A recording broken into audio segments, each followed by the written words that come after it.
On the Autocar show today, we drive Honda's new SUV, the BRV. There's the all-new Toyota Innova Crysta and Autocar Confidential with Hormaz Sorabji.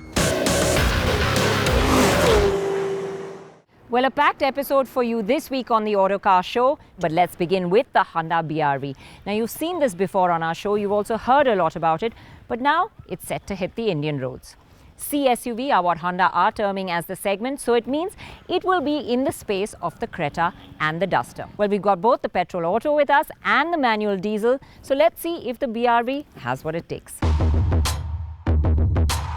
Viewed from the side, the BRV could be the Mobilio. An almost similar profile and the same rear doors with the distinctive kink could let you mistake it for its sibling. But viewed head-on, thankfully it takes on an entirely new character. The squared-out bonnet, the chunky chrome grille and the big headlights give it a muscular look. Though it has roof rails and stands 210 mm off the ground, it isn't all that high. And with the large rear overhang, it takes on a more MPV than SUV stance. The 16-inch wheels carry an attractive design, and though they are large, they land up looking quite small on the hefty body of the BRV. As for styling at the tail, there's a solid chrome shroud for the number plate mount and a reflector that runs the width of the tail to link the smart tail lamps, making the tailgate rather flashy.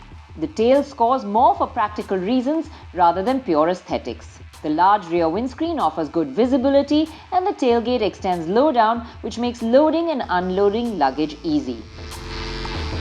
The good bit about the BRV is that it packs a lot into its long body, and even with all the seats up, you can get 2 trolley-sized bags in easily. And for airport runs, the seats flip and fold to open up a mass of room. Whilst the exterior may have carried the Mobilio genetics, the interior is more shared with the updated Amaze. There are a lot of nice materials here which I like. This carbon fiber like finish which gives it quite an upmarket feel. There's accents of chrome looking matte plastic which highlight it. Overall, the dashboard has a lot of cuts and contours and too many lines, I feel, but it's still something that I could live with long term. There are things that I miss, however. One is a touchscreen, especially considering the segment, and a reverse camera.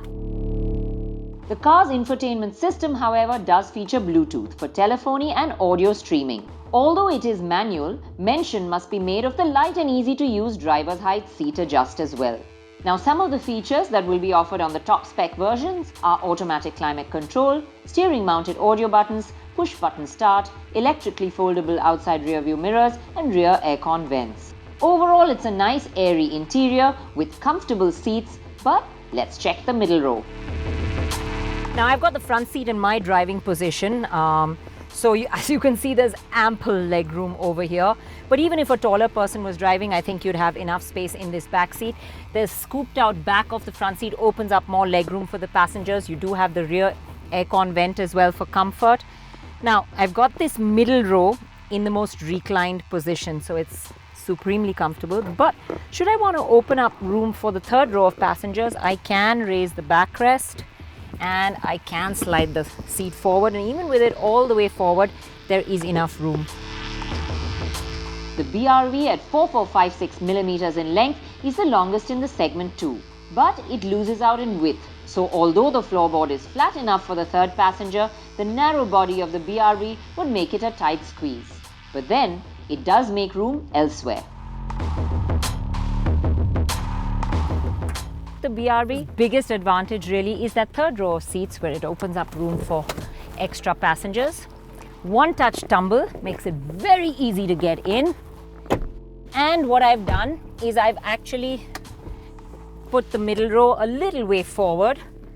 As you can see, there's enough leg room here. I do sit knees up. Still, there is room enough for an adult. The BRV comes with the familiar ID Tech and IV Tech engines we see in the City, Jazz and Amaze. Let's begin with the popular choice, diesel.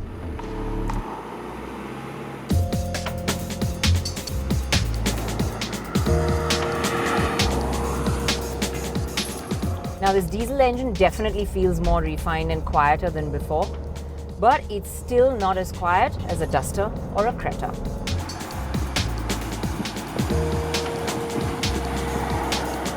The 1.5-litre engine produces 100 HP and 200 Nm of torque, and it puts it out in a linear manner with power kicking in quite low down.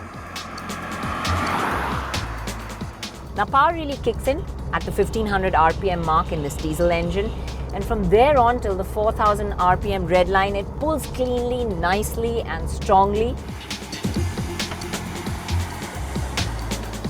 You'll find that when you're cruising out on a highway, you won't need to work the gears much because you pretty much stay above that 1500 RPM mark. So you just have to put your foot down and you can get a move on. But if you do drop below that mark, you will find that it takes a little while to react. And then it's just better to shift a gear down to get a move on. The first and second gear are really short and you find yourself hitting the red line very quickly. When you do shift gears, it's a nice positive short throw and a light clutch, which means city driving will be easy. Diesel buyers can also expect good fuel efficiency. Honda claims 21.9 kilometers per litre, making this version of the BRV the most fuel efficient of the small SUVs. Now before you ask, no, there will be no automatic version for the diesel. Now though diesels are popular, what's gaining more and more popularity these days are automatics, and the BRV does offer a petrol auto too.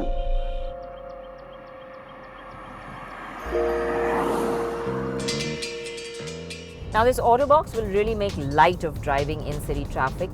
This auto box, however, is a CVT, so when you want to get an urgent move on and you put your foot flat to the floor, it does have that rubber band effect and it makes the engine very, very noisy and audible. This CVT is better used on path throttle. Be gentle and it will move up and down the gears with more grace. If you get aggressive with the throttle, it will even pull right up to the very high 7000 RPM red line, which brings out the noisiest side of the engine. So in those conditions, it's best to use the paddles. You get a quick shift down without all that drama. The paddle shifts are a first in segment 2. This petrol engine builds up power at a nice brisk pace. It feels refined too. There's also a petrol manual mated to a new 6-speed gearbox, but we did not experience that on this test drive and we'll review it as soon as we can.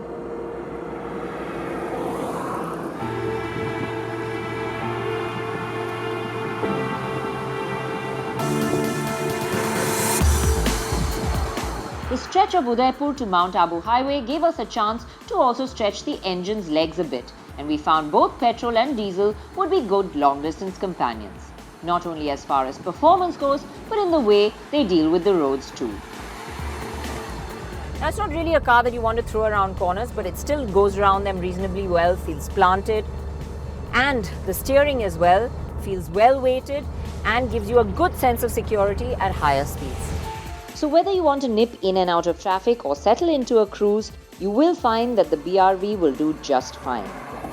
Now, whilst we are talking on safety, we must mention that it does come with dual airbags as standard across variants. But what's worth noting is that anti-lock brakes will only be standard on the diesel BRV. The petrols will only get it on mid-range and higher versions. The ride may be a little stiff at low speeds, but it gets better as you pick up the pace, and it's okay to compromise that little stiffness at low speed for the overall flat and composed ride that you get.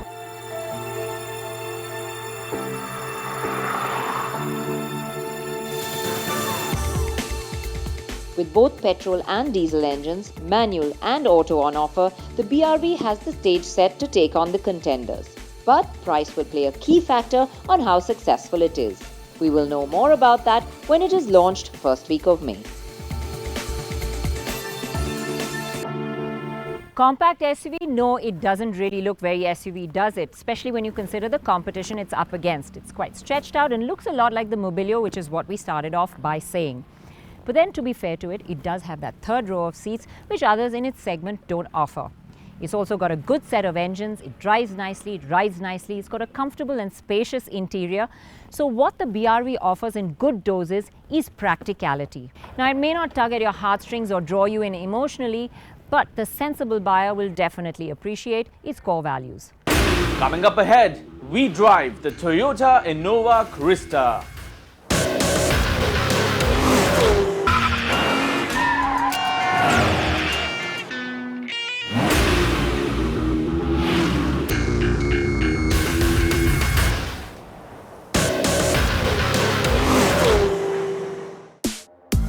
This is an immensely popular car in India, the Innova. And we did bring you an exclusive test drive earlier on the show, but the India spec version is here. This time around, there's an automatic too. We've got both the manual and the automatic with us. We're going to take a test drive and tell you what it's like. Now, I'm not going into lengthy details about the way this new Innova, which carries the suffix Crysta, looks because you've seen it before on the show. So it suffices to say that it's more edgy than before, especially the bolder front end and the more contoured look overall. The Innova has always managed to cut the barrier between personal and commercial mobility with more ease than any other. Its immense popularity had to do with the fact that it had the ubiquitous third row to carry the extra passengers. Well, we're getting into the earlier Innova was a bit of a pain because you had to yank the seat forward, you had to pull it down, and then you had a small little niche to get in. This one is really easy. Watch, one hand, simple tumble seat, climbing in, there's loads of room to get in. And once you're in, the third row actually feels a little more spacious. Yes, you still do sit a little knees up, but it's better than before.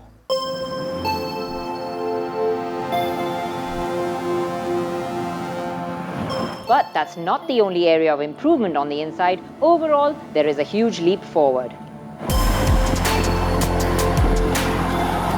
On the inside, the Innova looks far more rich and premium than before. There's this lovely swooping line to the dash. Underneath it runs this single metallic strip that ends in a U across both sides. It also accents and highlights the bottom. Now, especially for someone like me who wears reading glasses, very often I find that when I'm driving, I'm struggling to see the screen and everything below it. But here it's not like that. The font is really nice. The touchscreen is easy to use.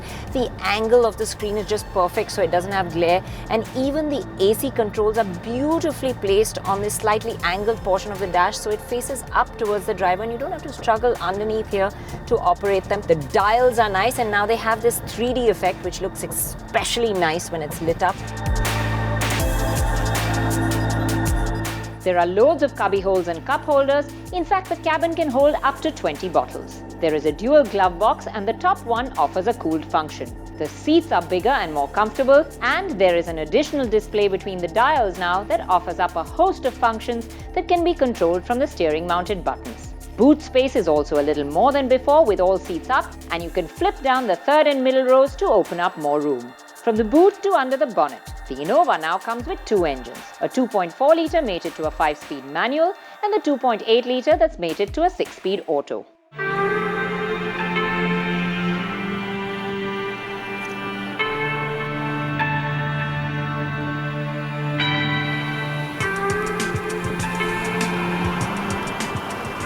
Now I'm driving the 2.8 litre 174 HP version of the engine. And this engine actually makes the car that is now heavier feel lighter to drive. It just masks its speed so well, you get up to triple-digit speeds very easily. And this is something that's drastically different from the older Innova because, it tended to feel labored beyond a point. Now the key really here is this, the auto box. Well, it's the first time in an Innova. And now owners can really get behind the wheel and it's going to make it much easier for them to drive. Not only is it easy, it's actually quite pleasurable to drive too. This engine mated to the 6-speed auto is quick and there's no doubt about that. Overtakes are easy and it just brings on the power whenever you demand it. But we did find that the auto box came with its nuances too. Even if you put your foot down slightly, you don't have to jam your foot down. Even light accelerations make the box shift down and it pushes the engine up the revs, making it audible. The result is that it actually makes the engine feel like it's working non-stop, when in effect, it has more than enough power to do what you ask of it. Putting it into manual mode, does reduce the problem. Now, even though I say audible, this engine is pretty refined, so it's not something that's intrusive at all. I think overall cabin refinement has improved as well. You know, it feels much better insulated. It shuts out engine noise and outside sounds much better than before.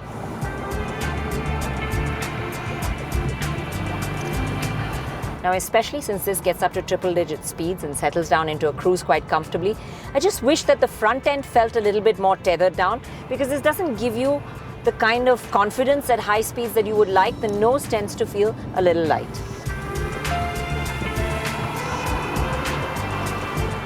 I think that lightness is accentuated by the steering wheel, which feels really light at high speeds. And if you can see this dead zone around center, just doesn't inspire confidence, especially when you're gunning it down a highway. The flip side of this is, though overall the steering is feeling lighter, it's just not variable enough. So at low speeds, it still has a heavy feel. Well, I've chosen to give you the experience from behind the wheel in the automatic version, because should you choose to drive, this would really be the easier one. But most owners will be spending their time in the back seat, and I'm going to get into the manual version and get into the back seat to tell you what that feels like.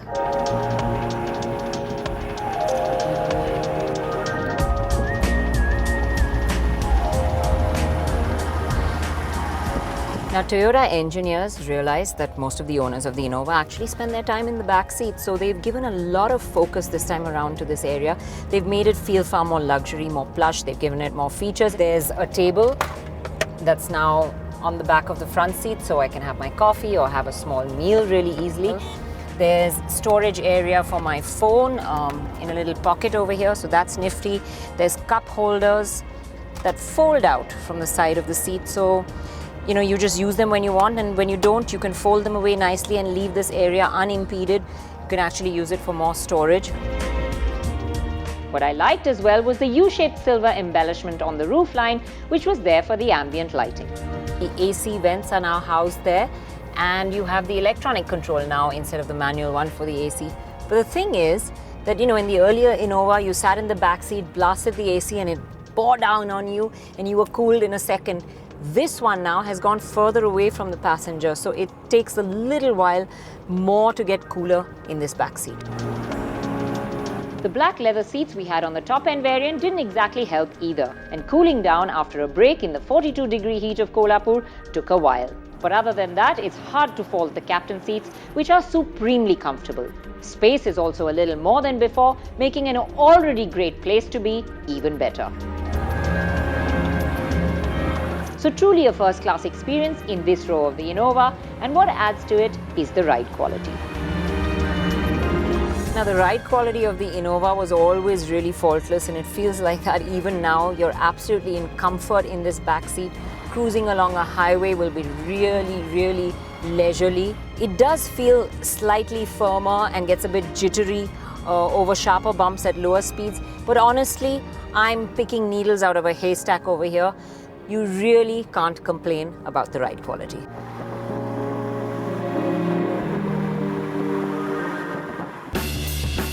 But me being me, couldn't spend too much time without my hands on the wheel. So I thought I'd get behind the wheel and see how it feels out on the road as well. And in fact, I can say it feels quite different. The biggest change initially is that it's a lot smoother, a lot more refined, and it's only when you push it right up to the red line does it become audible. The engine feels like it has a spring in its step. There are an option of modes too. Eco for the ones who want to eke out the best efficiency, normal for the regular runs, and power for those who want a little more. In the power mode, there is a strong surge around the 2000 RPM mark, and the engine really feels powerful. To put it into perspective, the earlier Innova took 17.5 seconds to the 100 mark, and this one takes just 13.11. What's nice is the linear build-up of power in the normal mode, which starts as low as 1400 RPM, maintaining its drivable character. I think the biggest change really is at the top end. You know, when you're cruising out on a highway, this engine now does it so much more effortlessly. In the earlier one, you were sort of searching for that sixth gear because the engine was straining and making a lot of noise. Here, it's cruising along silently. After a long 12-hour stint in all the seats of the Innova, I came away impressed and still feeling like I hadn't spent that many hours on the road, which is really testimony to what the Innova is, a dependable, uber-comfortable travel companion. Well, like I said in the beginning, the Innova was always immensely popular, but it did have its weaknesses, performance and refinement being the main two. But Toyota have addressed these weaknesses and turned them into strengths with the new Innova Crysta. In fact, I'd say they've really raised the bar high and they're at the top of their game as far as performance and refinement are concerned. Not only that, they're offering you luxurious interiors, they're packed it with features, and this good car has just gotten better on every level. But unfortunately, the good things in life don't come cheap. So the top-end Innova will cost you upward of 20 lakh.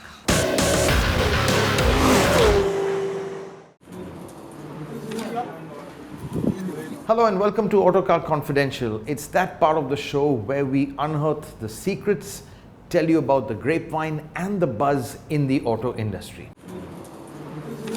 Now this week we are going to be talking about Mahindra's plans to bump up the power in the TUV 300. Now the TUV 300 comes with the M-Hawk 80 engine which produces just about 82 horses. And Mahindra is now thinking of putting the more powerful M-Hawk 100 engine from the Nuvo Sport into the TUV 300. Now customers of the TUV 300 have been complaining about the lack of punch. In fact, even when we tested the car, we found it a bit underpowered, especially on the highway. Well, that customer feedback has trickled back to Mahindra and they are going to be looking at putting the more powerful Nuvo Sports 100 plus bhp engine in the TUV 300. So that same engine in the TUV 300 will make the TUV 300 a lot nicer to drive. But clearly the differentiation of a Nuvo Sport as a sportier vehicle and the TUV 300 as a more practical vehicle, that differentiation is going to close if they both use the same powerful engine. So that's the little tidbit of information I have for you. Thanks for watching.